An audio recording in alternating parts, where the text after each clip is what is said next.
Masechet Hullin Daf Ayin Zayin Amud Aleph 7 lines down.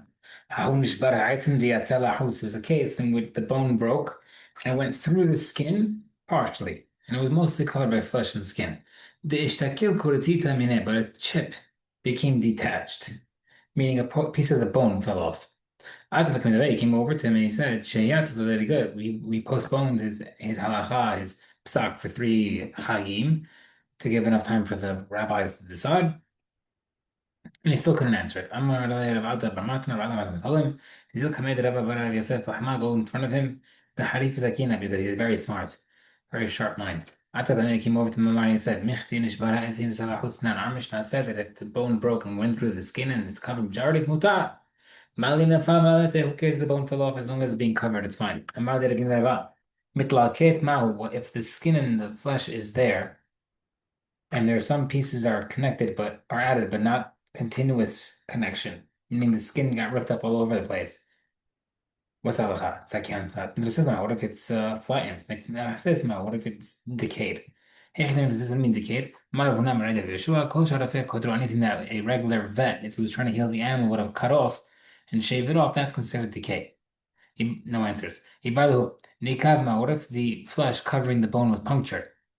Is that considered a cover or not? Niklaf, or was it peeled? Nizdar, split. Nital, shalish hatatoma. What if it's the bottom third of the thickness of the flesh was removed and only the top 2/3 are there? That's not a proof. Dama ulam Rabbi Yochanan, or harehu kibasad, skins like flesh. As long as it's covered, it's covered. Dima the kanab mashkat. The other says maybe not. Maybe it's referring to a case where the skin is attached to the bone and nothing else. Amar Bashet.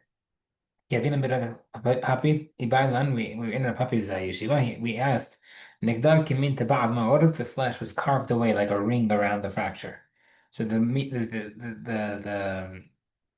the majority of the bone is covered with flesh, but the flesh has been carved away from the actual, like the ring of flesh has been carved away from the covering, so that the covering is like a patch that is completely separated from the flesh. Upashtina, we answered, from what he said, the bars Shati Lahmi, I asked this question to Hamim and Vets.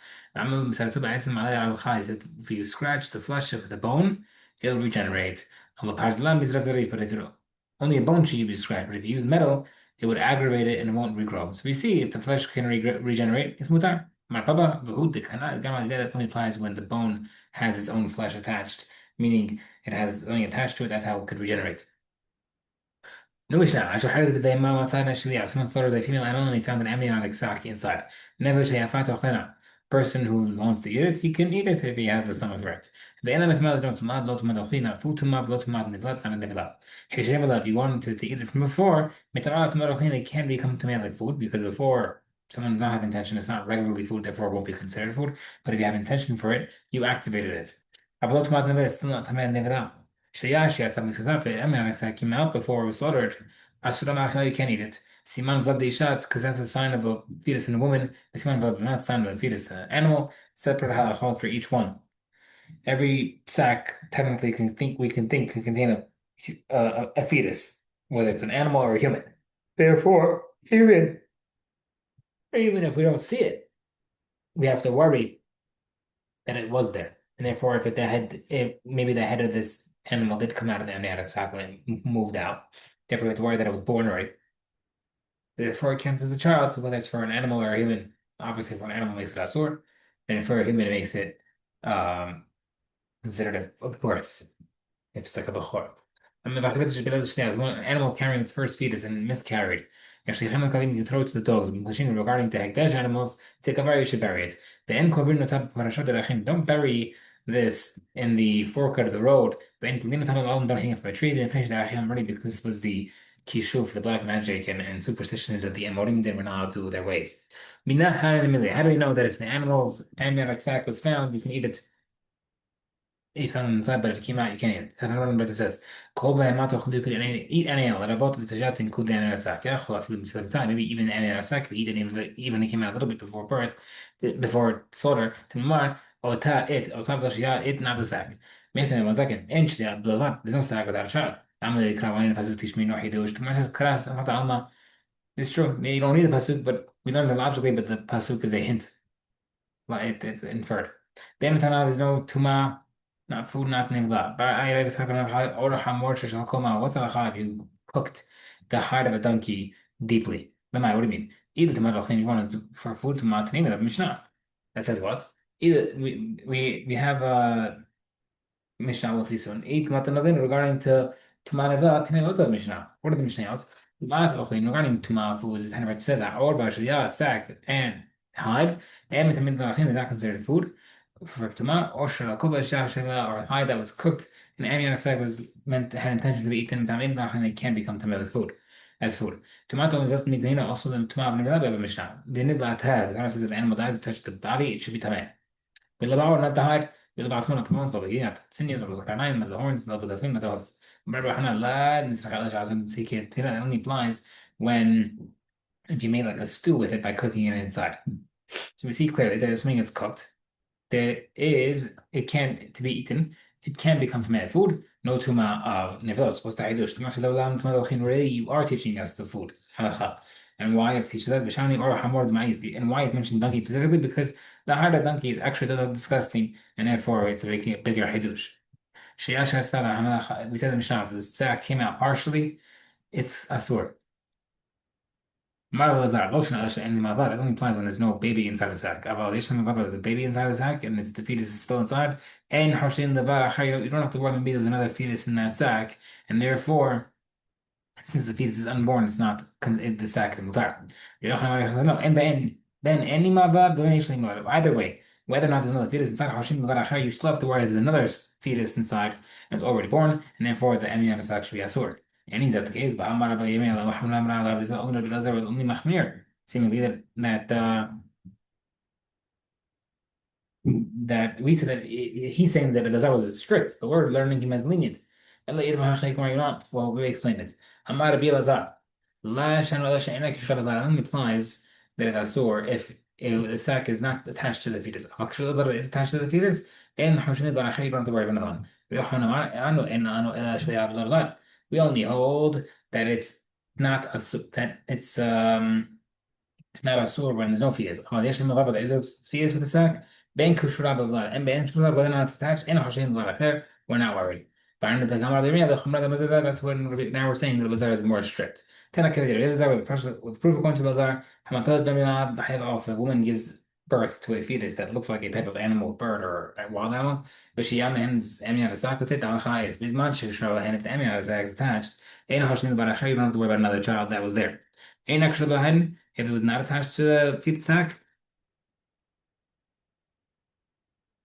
right? Then what's the halacha? What's the point of that halacha? Because if we're not worried about another child, this thing does not count as a child. Okay, if it is not attached to them, we're keeping her strict as if she had two children.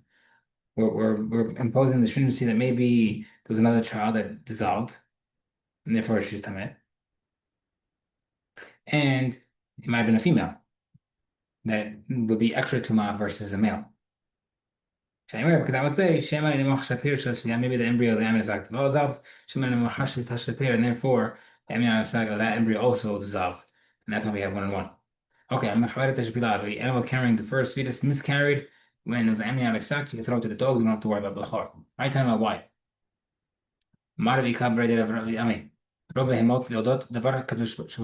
majority of animals, when they're giving birth to their firstborn child, they give birth to something that's kadosh if it's a male. And a minority of animals don't give birth. They don't give birth to something that's not a bechor, even if it's male. Mind know what's that? If the animal is given birth, it's a child that does not look like that type of animal. Now, in general, there's a 50% chance of a bechor child being an animal male. Therefore, 50% male is chayav bechor, 50% female is not chayav bechor. You have a 0.1% chance of this animal giving birth to something that does not look like a regular animal, and therefore, since the majority, now majority overrules the minority of having a male bechor, and that's why, since we're not sure what it is, you don't have to treat it as a bechor. Regarding Hektish animals, the amniotic sac should be buried. My time why? Because majority of these things are fit to be kadosh. male or female. Only the 0.1% of a uh, other type of animal looking animal would be not, therefore 99% chance it would be kadosh, therefore you bury it. Then confidently you don't bury it at the fork of the road. They both say, "Kol davar sheyesh bo refuah," anything that has a proven value, like therapeutic or a healing factor, en bo mishum derek hamor. You don't have to worry about it being a sore for the amorim, even if they do it. And the refuah, but there's a practice that the amorim do. The goyim do that does not have any value in real life. Yesh bo mishum derek, you have to worry about it.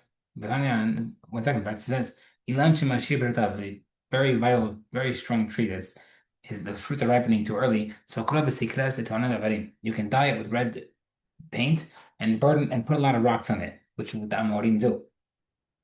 Based on what it makes sense to put rocks on it, so that it won't be as strong, and therefore the fruits will not ripen too early. With red paint, why is it mutar? There's no value. The Gemara says, so that people would see it and pray to Hashem for you. That's what they used to do. They used to put paint on the tree to show, look, I am suffering. And my tree is ripening too early. Therefore, pray for me. Standard it says to me, Rabbi, in the Mitzvah, people say, I'm a Nazir. Why? To inform people. Because people will pray for him. Also, someone else, something God forbid happening to somebody, he should inform people that he's having trouble. People will pray for him. Ravina says, like people, why do we put a cluster of dates on a palm tree that's too ripe too early? This bracket that says that you're supposed to put paint to show that if people they are suffering, people pray for you and you'll have success.